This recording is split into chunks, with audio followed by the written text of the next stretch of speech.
पीबी1 सदैव सत्यासोबत। कॅम्पस मुलाखत एक नोकरीचं विशेष दालन। प्राचार्य डॉक्टर विष्णू गुंजाळ, डॉक्टर बाबासाहेब आंबेडकर समाजकार्य महाविद्यालयाच्या स्पर्धा परीक्षा व प्लेसमेंट सेल अंतर्गत महाविद्यालयात कॅम्पस मुलाखतीचं नुकतेच आयोजन करण्यात आले। या प्रसंगी प्राचार्य डॉक्टर विष्णू गुंजाळ यांनी वरील मत व्यक्त केले। पुढे बोलताना त्यांनी असे सांगितले की समाजकार्य पदवी व पदव्युत्तर अभ्यासक्रमाच्या अंतिम वर्षाच्या विद्यार्थ्यांच्या नोकरीसाठी हे एक खुलं दालन आहे। याचा अधिकाधिक विद्यार्थ्यांनी लाभ घ्यावा असंही आग्रही प्रतिपादन केले। गायत्री सोशल अँड वेलफेअर संस्थेचे अध्यक्ष ॲडव्होकेट चंद्रकांत एशिराव यांनी एकूण 43 विद्यार्थ्यांची मुलाखत घेतली व लवकरच निवड झालेल्या विद्यार्थ्यांची यादी महाविद्यालयास पाठवणार आहेत।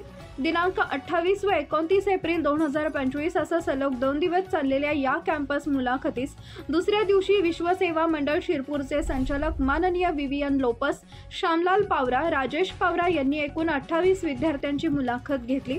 यामध्ये पात्र लाभार्थ्यांची यादी लवकरच महाविद्यालयास पाठवणार आहोत अशी माहिती संचालक विवियन लोपस यांनी दिली आहे। सदरील कॅम्पस मुलाखतीचे आयोजन प्राचार्य डॉक्टर विष्णू गुंजाळ यांच्या मार्गदर्शनाखाली समन्वयक प्राध्यापक डॉक्टर सुदाम राठोड यांनी केले। Subscribe now and press the bell icon. Never miss an update.